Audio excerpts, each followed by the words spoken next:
Soome grupp on igapäevatöös tegelemas haljastuse ja maastikuehituse teenuse osutamisega.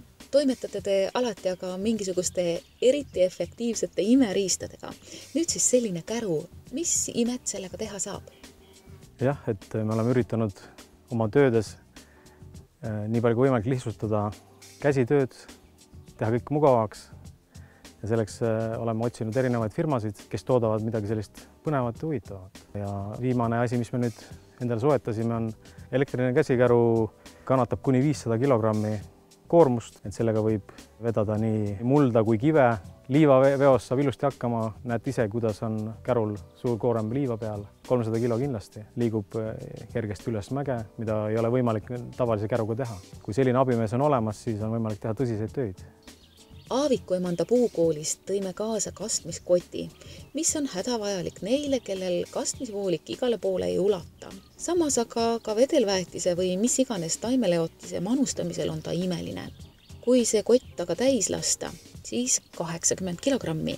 Naisterahvas seda ei liiguta.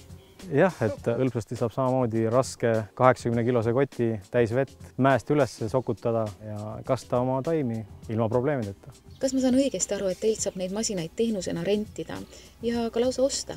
Aga kui osta, siis kaua masin kohale tuleb?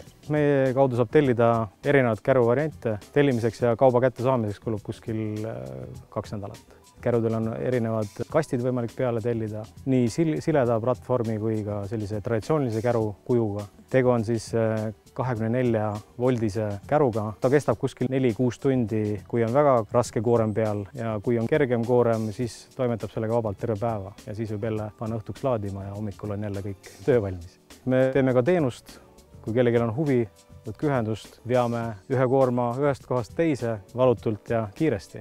Aasta tagasi üllatasite meid aiarobot Sherpaga. Kuidas ta end aastaga siin õigustanud on?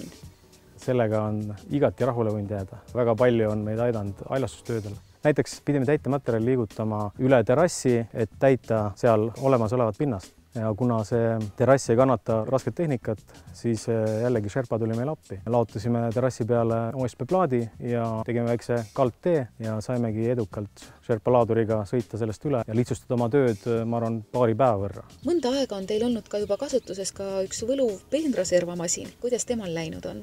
Jah, äärekivi masin on meil endiselt töös. 2009 me juba teilt soetasime selle ja siiamaani on iga aastast aastasse populaarsus tõusnud, et pigem on probleem selles, et ei teata sellest veel midagi, aga see aasta on juba päris mitu tööd tehtud meil ja tahetakse ka lisa, nii et kellel huvi, siis kindlasti võtke ka ühendust. Ja tegemist on siis betoon äärekivi valamise masinaga. Valides erinevaid vorme võimalik saavutada siis erinevaid ääriseid ümber peenarde, ümber mille iganes. Valik on suur ja töö on kiire korralik ja tähtsam on, et äärekivi kestab kaua.